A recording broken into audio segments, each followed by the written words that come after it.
کسی وقت کسی چیز کا انتظام کرنا آپ کے لیے بڑا قابل تکلیف ہوتا ہے، آزمائش والا ہوتا ہے، بعد میں آپ سمجھتے ہیں کہ یہ تو کوئی مسئلہ ہی نہیں تھا۔ اللہ نے انسان کو مشقت، ہم نہ سکون ڈھونڈتے ہیں، بس ٹھیک ہے گھر بن گیا، بس ٹھیک ہے اب میں نے بچے پال لیے، بس ٹھیک ہے۔ او بھائی تو نے آگے بڑھنا ہے، تو نے مشقت کرنی ہے، جد و جہد میں رہنا ہے، وقت فرصت ہے کہاں، کام ابھی باقی ہے، نور توحید کا اتمام ابھی باقی ہے۔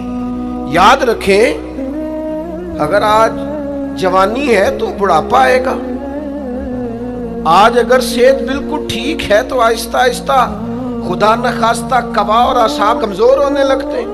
ہمیں نا ذہنی طور پر تیار رہنا ہے۔ لوگ کہتے ہیں جناب پتہ نہیں میں بڑا پریشان ہوں، ایک مشکل ختم ہوتی ہے دوسری شروع ہو جاتی ہے۔ میں نے کہا یہ مشکل نہیں، یہی تو مزہ ہے زندگی کا۔ اللہ کہتا ہے میں نے تجھے مشقت میں پیدا کیا ہے، اور تو کہتا ہے کہ آسانی ہو جائے۔ اب یہ تو نہیں نہ ہوگا، جس نے جیسا پیدا کیا ہے بات تو اس قادر مطلق کی چلے گی، تیری نہیں چلے گی جب اس نے پیدا ہی مشقت میں کیا ہے۔ حضرت زید بن ارقم رضی اللہ تعالیٰ عنہ بیمار تھے، یہ ذرا بات سننا میرے کریم کی۔ اللہ کے پیارے حبیب علیہ السلام تیمارداری کے لیے تشریف لے گئے، تو حضور سید عالم علیہ السلام نے جا کر جناب زید بن ارقم کی طبیعت کو دیکھا تو کمزوری تھی اور وہ پریشان بھی تھے۔ تو حضور علیہ السلام کو اللہ تعالیٰ نے غیب کے خزانوں کی کنجیاں عطا فرمائی ہیں۔ قریب مسکرا کے فرمانے لگے زید اس بیماری سے پریشان نہ ہو، اس سے تو آپ نے ٹھیک ہو جانا ہے۔ اس روایت پر خاص غور کرنا کیا کہہ رہا ہوں، فرمایا اس سے آپ نے پریشان نہیں ہونا، اس سے تو آپ نے ٹھیک ہو جانا ہے، مسئلہ ہی نہیں۔ ہاں اس کے بعد ایک وقت آئے گا آپ کی آنکھوں کی بینائی رخصت ہو جائے گی اور عمر بھی آپ کی لمبی ہوگی، یعنی ایک بڑھاپا، ایک نظر چلی جائے گی۔ اب آپ یہاں غور کریں سرکار تربیت کیا کر رہے ہیں۔ حضور فرما رہے ہیں یہ جو مشکل ہے یہ تو گزرنے والی ہے، اس کے بعد جو مشکل آنے والی ہے وہ اس سے بڑی ہے۔ فرمایا زید اس کے بعد آپ کی بینائی چلی جائے گی اور عمر بھی لمبی ہوگی، تو بتائیے اس وقت کیا کریں گے۔ تو حضرت زید بن ارقم رضی اللہ تعالیٰ عنہ عرض کرنے لگے یا رسول اللہ میں اللہ کی رضا پر ثواب کی نیت سے صبر کروں گا۔ مانا کیا ہے، دکھ قبول محمد بخشا راضی رہن پیارے۔ ٹھیک ہے اگر بینائی جائے گی اور بڑھاپا آئے گا تو قبول کریں گے، رب کی رضا کے لیے ثواب کی نیت سے صبر کریں گے۔ ایسے بھی کبھی دنیا میں میدان لگتے ہوں گے کہ بیماری آئے گی، بتایا جا رہا ہے اور پوچھا جا رہا ہے کہ تو کیا کرے گا، تو بتا رہے یا رسول اللہ صبر کروں گا، تو نتیجہ بھی وہیں بیان ہو رہا ہے، یعنی سارا سودا نقد و نقد۔ اسی وقت ہتھیلی پہ سرسوں جم رہی ہے، حضور نے فرمایا کیا کرو گے، یا رسول اللہ صبر کروں گا اللہ کی رضا کے لیے ثواب کی نیت سے۔ تو حضور فرمانے لگے اگر تو صبر کرے گا تو پھر نتیجہ سن، اللہ تجھ سے حساب نہیں لے گا، بغیر حساب ہی جنت عطا کر دے گا۔ وہ میرے بھائی ایک مشکل سے آپ گزر گئے، اب آپ کو اگلی مشکل کے لیے تیار رہنا ہے۔ ذہن بناؤ یار، طبیعت بناؤ، آگے بڑھنا ہے، مشقت کرنی ہے، نیند تھوڑی کم لینی ہے، زبان کے ذائقے مزے کے کھانے تھوڑے کم کرنے۔ ہم نے اپنی مرضی سے وہ لیٹے ہیں، وہ آرام کر رہے ہیں، اس سے تھوڑا اٹھ کر سوچنا ہے۔ امام علی مقام کا پیغام یہ ہے کہ تو بڑا تب بنے گا جب تیری زندگی محنت والی، کوشش والی، جد و جہد والی ہوگی۔ اور پھر اس کے بعد کیا کرنا ہے، ایک کوشش کرنی ہے۔ اس کے بعد اگلا کام یہ ہے کہ جہاں رب رکھے نا وہاں رہنا بھی ہے، اس کی رضا پہ۔ جب آپ مسلمان ہوتے ہیں نا، کلمہ پڑھتے ہیں تو ہم اعلان کرتے ہیں آج کے بعد فیصلے میرے نہیں چلیں گے، فیصلے اللہ کے چلیں گے۔ لیکن پریشانی پتہ کب ہوتی ہے، جب ہم فیصلہ اپنی مرضی کا مانگتے ہیں۔ وہ بھائی جب تو مالک کا غلام ہے، بندہ ہے، تو پھر دکھ کس چیز کا نام ہے؟ کسی درویش نے کہا تھا دکھ اس چیز کا نام ہے کہ اللہ کی مرضی اور ہے اور تیرا ارادہ اور ہے تو کہتا ہے بات اس طرح بنے جس طرح میں چاہتا ہوں، اور رب کہتا ہے نہیں میں نے فیصلہ کر لیا ہے، پھر تو دکھی ہوتا ہے۔ سکھی بھلا کون ہوتا ہے؟ جو رب کر دے وہ کہے بالکل ٹھیک ہے، وہ کہے بالکل۔ اور قرآن مجید نے اسے بیان کیا، رضی اللہ عنہم ورضوا عنہ۔ یہ کربلا کا دوسرا پہلو، ایک پہلو مشقت جد و جہد، ایک پہلو یہ کہ رضی اللہ عنہم ورضوا عنہ۔ اللہ کہتا ہے میرے بندوں کی شان یہ ہے کہ اللہ ان سے راضی ہے اور وہ اللہ سے راضی ہے۔ اللہ ان سے راضی ہے اور وہ بھی راضی ہے اللہ سے۔ اللہ نے جہاں رکھا ہے وہ اللہ سے، ایک پہلو یہ ہے کہ اللہ راضی ہو جائے، ایک پہلو یہ ہے کہ بندہ راضی ہو جائے۔ رب فرماتا ہے ذالک الفوز العظیم، وہ اللہ سے راضی، اللہ ان سے راضی، یہ بہت بڑی کامیابی ہے۔ امام محمد غزالی رحمۃ اللہ علیہ سے کسی نے کہا تھا زیادہ مشکل کیا ہے، اللہ کا راضی ہونا کہ بندے کا؟ تو امام صاحب فرمانے لگے رب تو مہربان ہی بڑا ہے، بڑی جلدی راضی ہو جاتا ہے۔ دو صرف آنسو بہائے سچی توبہ کے مالک راضی ہے۔ کسی غریب کی مدد کر دے اخلاص سے، اللہ راضی ہے۔ اللہ تو جلدی راضی ہو جاتا ہے، مشکل یہ ہے کہ بندہ نہیں راضی ہوتا۔ یہ اس نے ہر روز ایک نئی امید لگائی ہوئی ہے، ہر روز اس کا نیا رنگ ہے، یہ راضی نہیں ہوتا۔ حضرت موسیٰ علیہ السلام نے اللہ کی بارگاہ میں عرض کی، مالک میری قوم یہ عرض کرتی ہے کہ تو بتا تو ہم سے کیسے راضی ہوگا۔ حضرت موسیٰ اپنی قوم کی عرض لے کر مالک کی بارگاہ میں کوہ طور پہ حاضر ہے۔ او یارو اسے دل کی تختی پہ لکھ لینا۔ عرض کی مالک میری قوم کہتی ہے رب کریم کے حضور عرض کرے کہ ہمیں بتائے ہمارا رب ہم سے کیسے راضی ہوگا۔ تو حضرت کلیم کہتے ہیں جب رب کی بارگاہ میں عرض کیا تو مالک نے فرمایا ان سے جا کے کہو وہ مجھ سے راضی ہو جائیں، بس وہ راضی ہو جائے میں بھی ان سے راضی ہو جاؤں گا۔ حسین سب سے لاڈلے تھے، حسن کی بھی کیا بات ہے، امام علی مقام کی کیا بات، اور امام حسین سب کے لاڈلے تھے۔ لیکن جب امتحان دینے کی باری کربلا میں آئی تو اکیلے کھڑے تھے،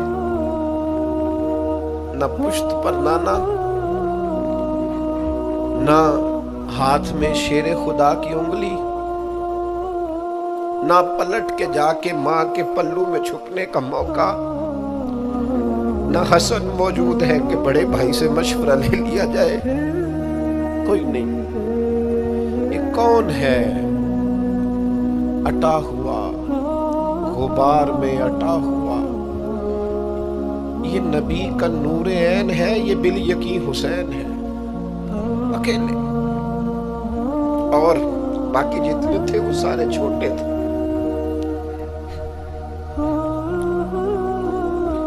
وہ بڑا مشکل کام ہو جاتا ہے جب آپ سب سے بڑے ہو جائیں اور صرف آپ کو تسلی دینی ہے، صرف آپ کو دوسروں کو سنبھالنا ہے، وہ بڑا مشکل مرحلہ ہوتا ہے۔ لیکن امام حسین نے اس مشکل مرحلے کو اس طرح گزارا کہ وہ بڑے تھے نا، بس اتنا کہوں گا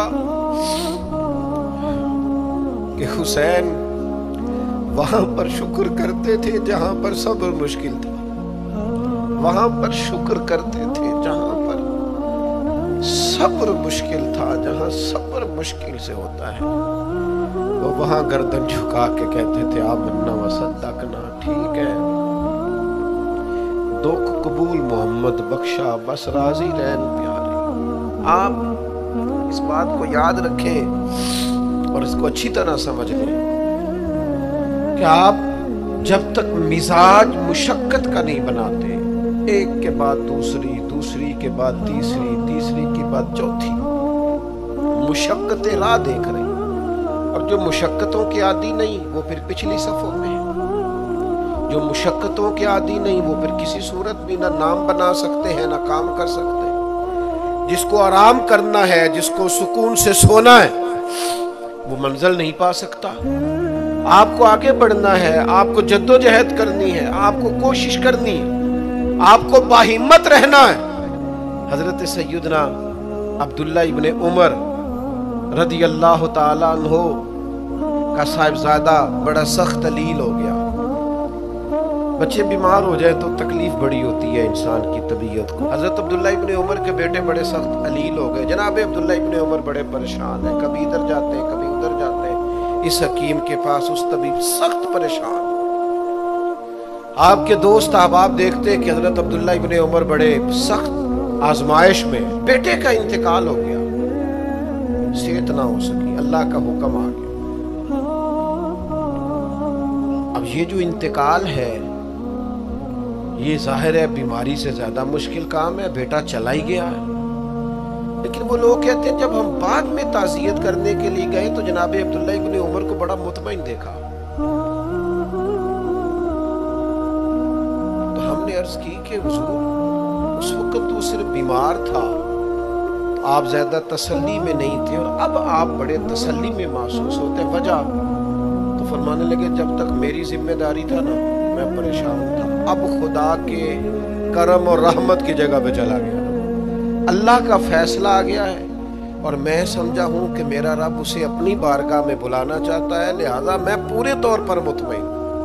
اب میں اللہ کی رضا پہ پوری طور پر راضی ہوں. میرے عزیز جب تک یہ رضا حاصل نہیں، کیا لطیف انداز ہے.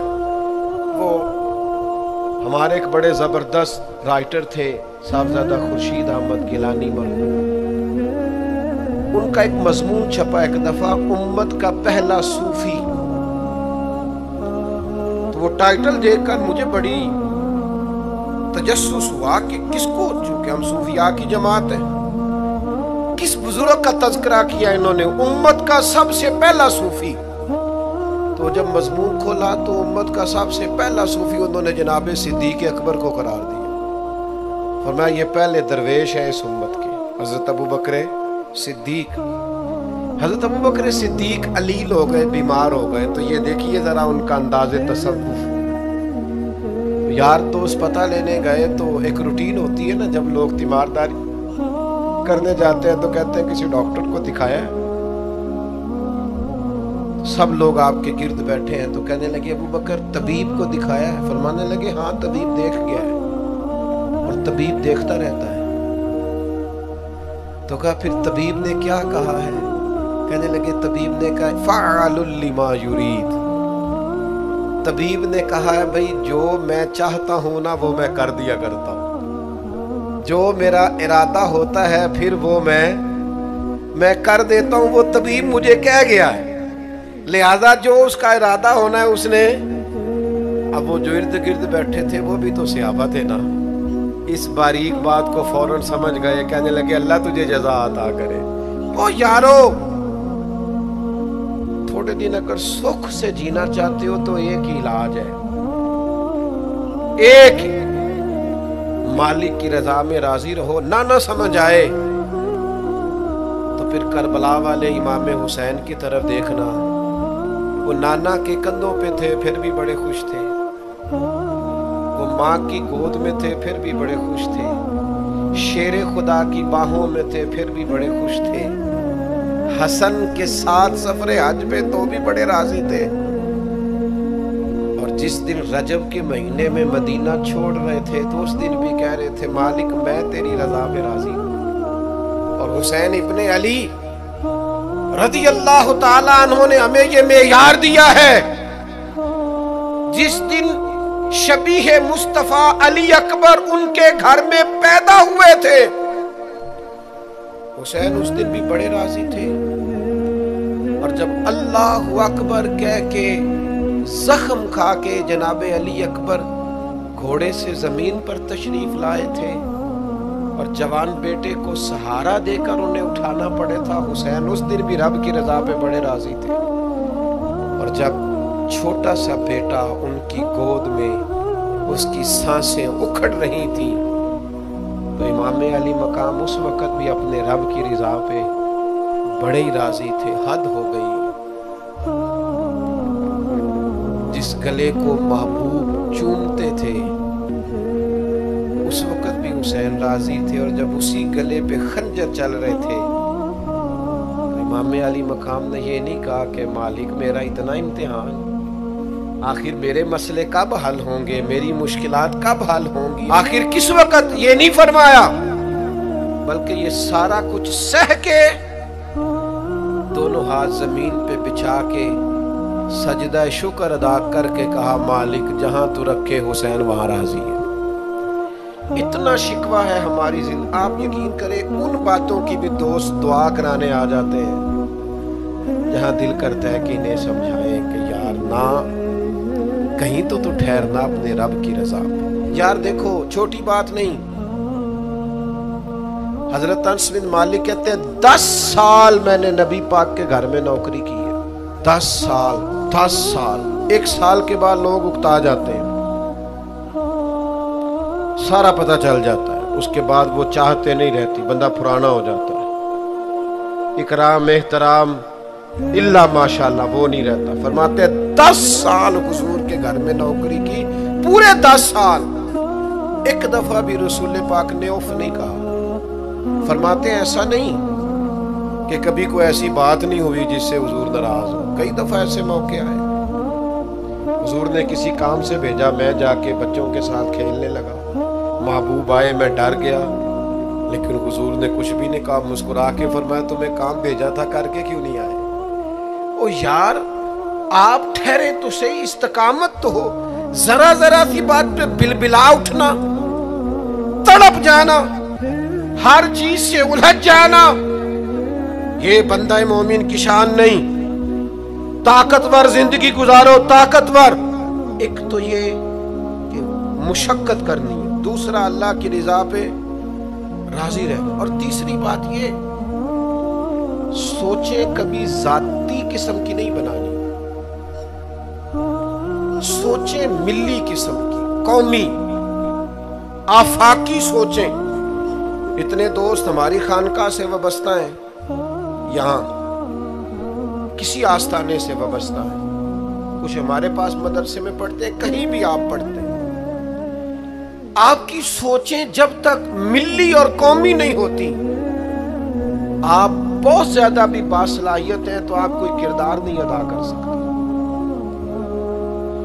آپ کو اللہ نے جو صلاحیت دی ہے وہ دین کے لیے خرچ کریں، کوئی بھی صلاحیت ہے آپ کی، عزیز وسیع الظرفی وسیع المشرب، آپ اپنی صلاحیت سے قومی فائدہ کریں۔ آپ کیا مطلب ملی باتیں، چھوٹی باتیں، چھوٹا سا ذہن، چھوٹی سی بات، آپ وسیع بات کریں۔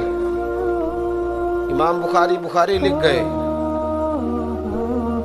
ایک مخصوص فقہ کے مقلد تھے امام صاحب، لیکن انہوں نے بخاری میں یہ رنگ نے اختیار کیا کہ جو کسی اور مسلک پر چیزیں دلائل کرتی ہیں، فقہ کے مسلک کی بات کر، کسی اور مشرب پر تو میں نے لینی نہیں۔ انہوں نے کام کیے تو قومی سطح کے کیے، چھوٹے چھوٹے ذہن، چھوٹی چھوٹی باتیں۔